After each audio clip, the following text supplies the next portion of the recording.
Oktoba tunatiki kwa Mama Samia, kura kwa vitendo na tumepania.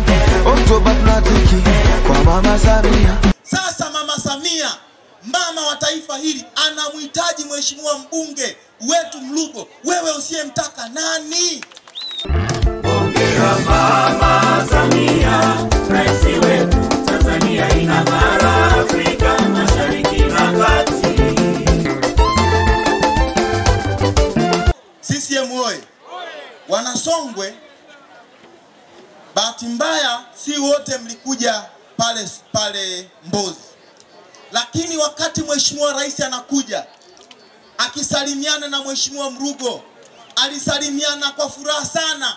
Alimwambia, kijana wangu, mtoto wangu, nakupenda sana na kuamini sana.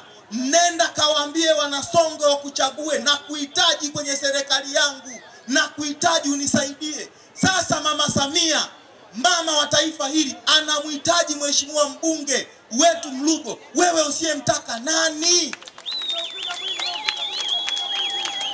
Yani kama mheshimiwa rais anasema mbunge na kutaka unisaidie kwenye jimbo la Songwe, wewe usiyemtaka nani?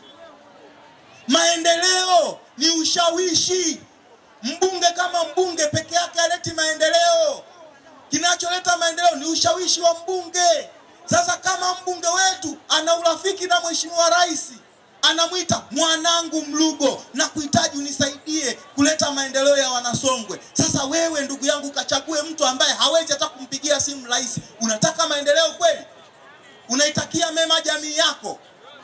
Niwaombe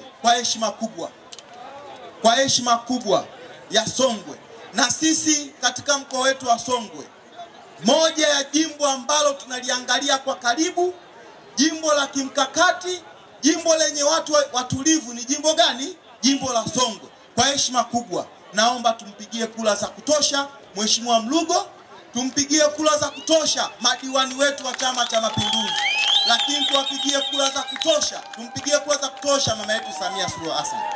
Karibu wanaona wapinzani wana chao. Oktoba tunatiki